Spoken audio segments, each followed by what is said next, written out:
नमस्कार दोस्तों, स्वागत है आपका हमारे YouTube चैनल में। आज मैं आप सभी लोगों के लिए लेकर आया हूं RUHS BSc nursing 2026 entrance exam के लिए फिजिक्स के टॉप 30 ऐसे क्वेश्चन जो कि सीधे आपको एग्ज़ाम में देखने को मिलेंगे। और आपको ज़्यादा से ज़्यादा इस तरह के क्वेश्चनों की प्रैक्टिस करनी चाहिए, क्योंकि हर साल इस तरह के क्वेश्चन आपको RUHS के पेपर में देखने को मिलते हैं। तो इस साल भी इस तरह के क्वेश्चन आएंगे। सो गाइस, चैनल पर पहली बार आए हो तो भाई के चैनल को सब्सक्राइब कर लेना और व्हाट्सएप ग्रुप को ज्वाइन करना मत भूलिएगा। ठीक है गाइज। अब देखिए गाइज, जो हमारे इसमें पहला क्वेश्चन रहने वाला है वो हमारा रहने वाला है कि जो हमारा निकट दृष्टि दोष होता है अपने को, उसको ठीक करने के लिए किसका उपयोग किया जाता है। निकट दृष्टि दोष होता है, उसमें उसको ठीक करने के लिए हमको क्या उपयोग किया जाता है। अब आप मुझको ये बताइए कि निकट दृष्टि दोष क्या होता है दोस्तों। Which of the following is use correct myopia. देखिए गाइस, अब जो इसमें टर्म है मायोपिया, ये सीधे एग्जाम पूछ ली जाती है कि मायोपिया दृष्टि निकट दृष्टि दोष का दूसरा नाम है, जिसको हम इंग्लिश में कहते हैं। ठीक है, तो इसमें हम जो उपयोग लेते हैं वो हम इसमें उपयोग लेते हैं गाइस, हमारा इसमें अवतल लेंस, कॉनकेव लेंस हम इसमें उपयोग लेते हैं दोस्तों, अवतल लेंस। ठीक है, ये हमारा अवतल लेंस होता है। बीच से तो पतला होता है और किनारों से मोटा होता है, इसको हम अवतल लेंस के नाम से जानते हैं। ठीक है दोस्तों, अब हम इसमें अगले क्वेश्चन की तरफ बढ़ते हैं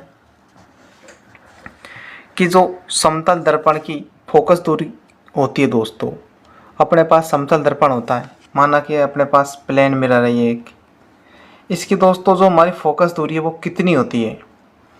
the focal length of a plane mirror is, आप बताइएगा। ये दोस्तों बहुत ही सिंपल क्वेश्चन है और इम्पोर्टेंट भी क्वेश्चन है ये। ठीक है, तो जो हमारा इसका राइट आंसर होने वाला है वो होने वाला है हमारा अनंत, क्योंकि जो हमारा समतल दर्पण होता है जिसमें हम अपना फेस देखते हैं सुबह उठ के रोज, वो समतल दर्पण होता है, क्योंकि उसमें बहुत दूर तक की चीज़ दिख जाती है। तो इसकी जो फोकस दूरी होती है ना, वो बहुत ही ज़्यादा होती है, इनफाइनाइट होती है, यानी कि अनंत होती है।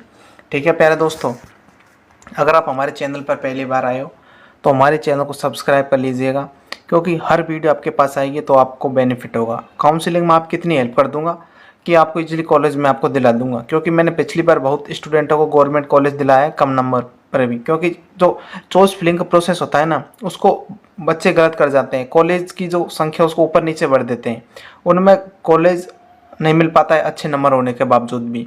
तो अगर चैनल को सब्सक्राइब कर लोगे ना, तो जो नोटिफिकेशन आएगा काउंसलिंग का वो आपको बता दूंगा किस तरह कॉलेज मिलेगा आपको, और आप मुझे नंबर बता देना, उस नंबर के अकॉर्डिंग मैं आपको बता दूंगा कौन सा कॉलेज आपको फिल करना चाहिए। ठीक है प्यारे दोस्तों, तो अब मैं अगला क्वेश्चन आपको बताने वाला हूँ कि जो हमारा पूर्ण आंतरिक परावर्तन तब होता है जब प्रकाश चलता है हमारा। The total inter reflection occur when slight travel from, अगर हमारा जो पूर्ण आंतरिक परावर्तन होता है जब हमारा प्रकाश चलता है, क्या विरल से सघन माध्यम में, या सघन से विरल माध्यम में, हवा से पानी में, या निर्वात से कांच में, आप बताइएगा।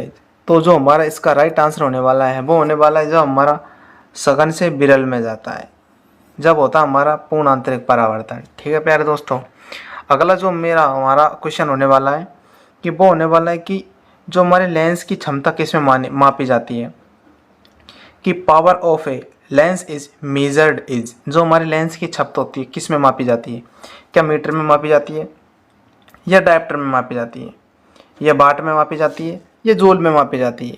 तो जो हम उसको मापते हैं वो मापी जाती है हम इसमें डायप्टर में। तो इसका 20 का राइट आंसर हो गया। ठीक है, अगले क्वेश्चन की तरफ बढ़ते हैं दोस्तों हम कि जो हमारा उत्तल दर्पण द्वारा बना प्रतिबिंब सदैव कौन सा होता है। उत्तल दर्पण होता है अपने पास, उसके द्वारा हमको कौन सा प्रतिबिंब सदैव प्राप्त होता है, आप इसका राइट आंसर बताइएगा। कि the image form a convex mirror is ऑलवे, तो वो हमेशा आभासी और सीधा होता है गाइज, आभासी और सीधा होता है। जो उत्तल दर्पण द्वारा बना प्रतिबिंब हमेशा आभासी होगा और सीधा होगा।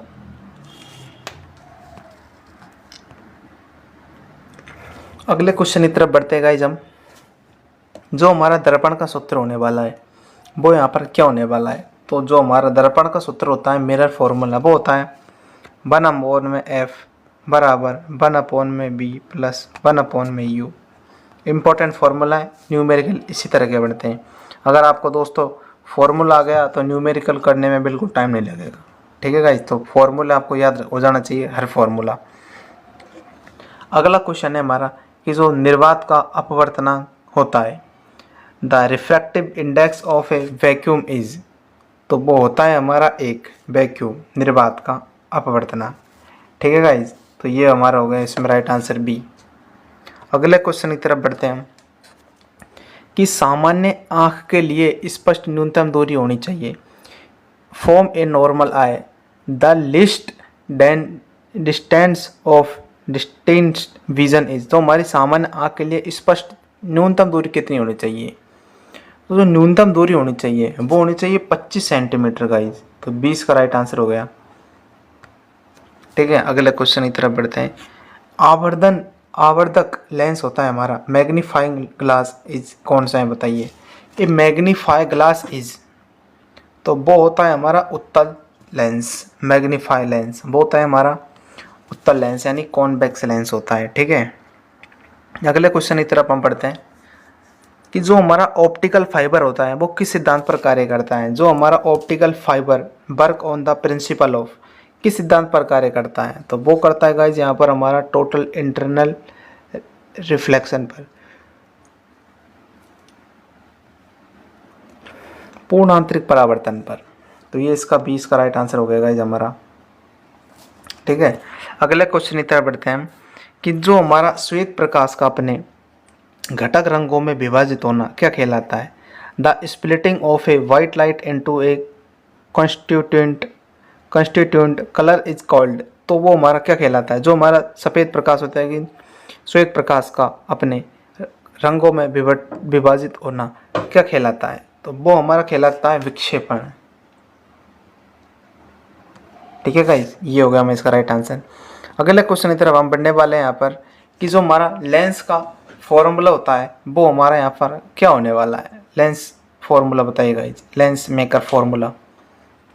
तो इसका राइट आंसर होने वाला है ए 1/f बराबर 1/f बराबर u-1 1/r minus 1/r2 1/r1 minus 1/r2। तो इसका राइट आंसर हो गया हमारा फर्स्ट ए। ठीक है, जितने भी फॉर्मूला आपको बता रहा हूँ आप एक कॉपी में लिख लीजिए। अगर आपको बिल्कुल भी फॉर्मूले याद नहीं होते हैं, आपके पास कुछ भी फॉर्मूला नहीं है, तो आपको कुछ भी नहीं करना है। क्या करना है? अपने व्हाट्सएप ग्रुप में जाना है, उधर एडमिन मैसेज पर कर देना, आपको पर्सनली मैसेज कर देना। अगर उस ग्रुप में मिल जाए तो ठीक, वरना नहीं मिले तो पर्सनली मैसेज कर देना, मैं आपको इजीली प्रोवाइड करा दूंगा। ठीक है गाइज, अगले क्वेश्चन की तरफ अब बढ़ने वाले हैं कि जो मृग तृष्णा माइग्रेज मिराज किसका उदाहरण होने वाला है यहाँ पर? तो मिराज इज एग्जाम्पल ऑफ, तो जो हमारा इसका राइट आंसर होने वाला है वो होने वाला है यहाँ पर पूर्ण आंतरिक परावर्तन। अगले क्वेश्चन की तरफ बढ़ते हैं हम कि जो हमारा कांच हवा के लिए क्रांति कोण लगभग है, the critical angle for glass air interface is approx, जो हमारा कांच हवा के लिए क्रांति कोण लगभग है कितना है? वो है हमारा 42 डिग्री। इसका राइट आंसर हो गया। ठीक है गाइज, अगले क्वेश्चन की तरफ बढ़ते हैं कि अपवर्तनांक का मात्रक यहाँ पर क्या होने वाला है?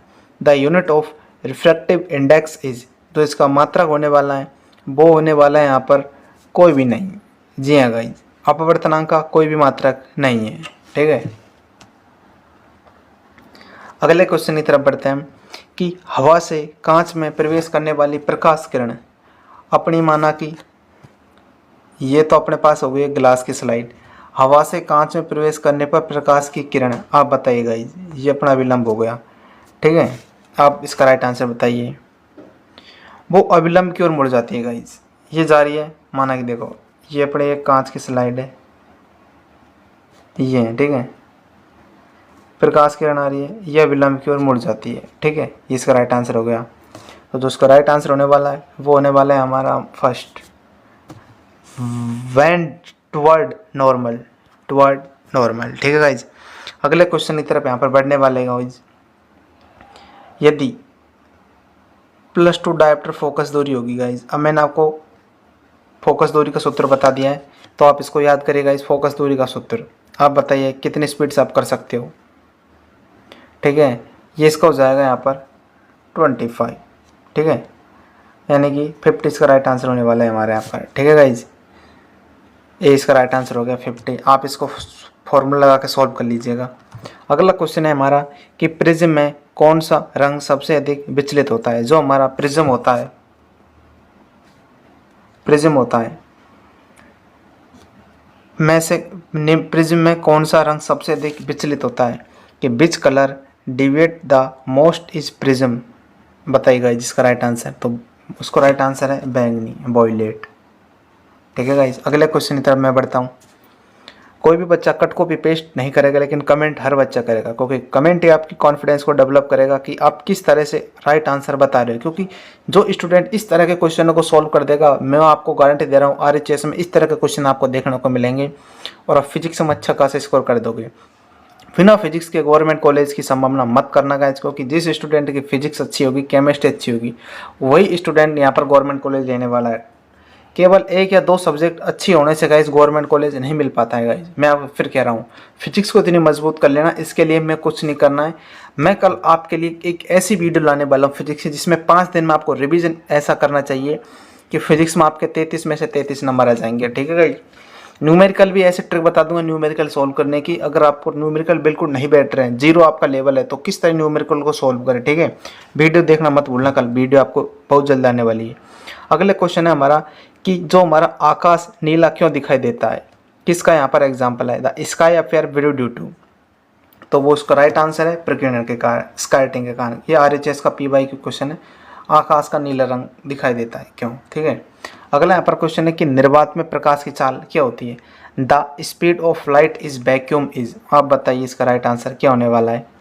वो इसका राइट आंसर होने वाला है 3 × 10⁸ मीटर पर सेकेंड, ठीक है गाइज। अगले हमारा जो क्वेश्चन है वो है कि जो उत्तल लेंस द्वारा बना आभासी प्रतिबिंब होता है, उत्तल लेंस होता है, तो उत्तल लेंस द्वारा बना आभासी प्रतिबिंब होता है, a virtual image from a convex lens is. तो जो हमारा इसका राइट आंसर होने वाला है वो होने वाला सीधा और आवर्धित, द इरेक्ट एंड मैग्नीफाइड, ठीक है गाइज। अगला जो क्वेश्चन है हमारा वो है हमारे पर कि जो तार की स्पष्ट स्थिति में बदलाव का कारण है, तारे होते तारे की जो स्पष्ट स्थिति में बदलाव का कारण है, तो तारे टिमटिमाते हैं ना, वो किसका यहाँ पर है, the shift is a appearing position of a star is due to, ठीक है। तारे की स्पष्ट स्थिति में बदलाव कारण है, किसका कारण होने वाला है यहाँ पर, तो वो हमारा इसका कारण होने वाला है, वो होने वाला है यहाँ पर वायुमंडलीय अपवर्तन का कारण, एटमॉस्फेयर रिफ्रैक्शन का। अगला जो हमारा इसमें क्वेश्चन होने वाला है वो होने वाला है कि जो दंत चिकित्सा द्वारा अवतल दर्पण का उपयोग किया जाता है क्योंकि। बताइएगा जो हमारा डेंटिस्ट होते हैं, डेंटोलॉजी दांत का अध्ययन, तो डेंटिस्ट होते हैं वो हमेशा चिकित्सकों द्वारा अवतल दर्पण का उपयोग क्यों करते हैं। आप इसको राइट आंसर बताइएगा। क्यों उपयोग लेते हैं, क्योंकि ये हमेशा आभासी और आवर्धित प्रतिबिंब देता है, ठीक है। अगला क्वेश्चन है हमारे यहाँ पर कि प्रिज्म विचलन का कारण बनता है क्योंकि, the prism cause deviation because of. Prism विचलन का कारण बनता है क्योंकि प्रकाश की गति में अंतर होता है, जो हमारा होता है difference is in light speed, ठीक है। अगले क्वेश्चन की तरफ हम बढ़ते हैं। सब्सक्राइब करना मत भूलिएगा चैनल को। Angle of minimum deviation depend on, न्यूनतम विचलन कोण किस पर निर्भर करता है गाइस। जो हमारा न्यूनतम विचलन कोण होता है वो किस पर यहाँ पर निर्भर करता है, तो वो हमारा निर्भर करने वाला है सभी पर, प्रिज्म के पदार्थ पर भी, प्रिज्म के अंदर कौन सा पदार्थ भरा है, प्रिज्म के कोण पर भी, और प्रकाश के रंग में भी, यानी कि ऑल ऑफ दिस, ठीक है। इसका राइट आंसर हो गया। अगला क्वेश्चन है हमारा यहाँ पर 26 कि पानी में लेंस की फोकस दूरी होती है, तो अपना पानी होता है, ये पानी भरा है, पानी में लेंस की फोकस दूरी, the focal length of a lens is water, तो वो होती है यहाँ पर बढ़ती है, पानी में लेंस की फोकस दूरी गाइस बढ़ जाती है, ठीक है। अगले क्वेश्चन की तरफ बढ़ते हैं। सरल सूक्ष्मदर्शी के लिए प्रयुक्त लेंस कौन सा होता है हमारा, for a simple microscopic the lens use is, for a simple microscopic the lens use is. तो जो हमारा इसका राइट आंसर होने वाला है वो होने वाला है यहाँ पर हमारा उत्तल, ठीक है। यहाँ पर उत्तल लेंस काम में लिया जाता है सरल सूक्ष्मदर्शी के लिए। अगला हमारा क्वेश्चन है यहाँ पर, क्रांति कोण किस पर निर्भर करता है guys? Critical angle depend on, किस पर निर्भर करता है? ये करता है सभी पर। ये माध्यम की प्रकृति पर भी करेगा, नेचर ऑफ मीडिया, वेवलेंथ पे भी करेगा, टेम्परेचर भी करेगा, यानी कि ऑल ऑफ दिस का राइट आंसर हो गया। अगला क्वेश्चन की तरफ बढ़ते हैं हम। उत्तल दर्पण का उपयोग रियर व्यू मिरर के रूप में किया जाता है, क्यों? The convex mirror is use as rear view mirror, क्योंकि आप इसका राइट आंसर बताइए। जो उत्तल दर्पण का उपयोग रियर व्यू मिरर के रूप में क्यों किया जाता है? गाड़ी होती है, उसके बगल का शीशा होता है, वहाँ में क्यों उपयोग इसका लिया जाता है? क्यों लिया जाता है? क्योंकि ये सीधा प्रतिबिंब देता है, बिल्कुल, ये इसका राइट आंसर सही है। इसकी दृष्टि क्षेत्र विस्तृत होता है, ये भी सही है। प्रतिबिंब छोटा होता है, ये भी सही है, यानी कि ऑल ऑफ दी, ये इसका राइट आंसर हो गया। मैं बढ़ता हूँ अगला क्वेश्चन की तरफ और आप कर दीजिए सब्सक्राइब। देखिए गाइज, एफ और आर के बीच में संबंध है, the relationship between F and R. आप बताइए गाइज, फॉर्मूला आपको याद आ रहा है क्या? आपकी किस तरह की तैयारी है? तो हमारा इसका राइट आंसर है एफ बराबर R/2। ठीक है गाइज, ये इसका फॉर्मूला हो गया। इस तरह के आपको, मैंने जो क्वेश्चन आया था वो इस फॉर्मूले से यहाँ पर सॉल्व होने वाला है। आपको गाइज इस तरह के क्वेश्चन को प्रैक्टिस करनी चाहिए। अब आपको पता लग गया होगा आपकी तैयारी किस लेवल तक है। ठीक है गाइज, तो आपको कुछ नहीं करना है, व्हाट्सएप ग्रुप में जाना है, ज्वाइन कर लेना है। ठीक है, उधर आपको सब कुछ PDF वगैरह मिल जाएगी इन्फॉर्मेशन। या RUHS लेवल का पेपर, इस तरह के क्वेश्चनों की ज़्यादा से ज़्यादा आपको प्रैक्टिस कर लेनी चाहिए। फिजिक्स में मैंने गाइज आपको 250 से 300 तक के क्वेश्चन सॉल्व करा रखे हैं, तो आप देखिएगा। मॉडल पेपर सॉल्व मैंने आपको करा दिए, इंपॉर्टेंट क्वेश्चन करा दिए। ठीक है गाइज, मैं मिलता हूँ कुछ अगले टॉपिक के साथ अगले वीडियो में। जब तक के लिए धन्यवाद।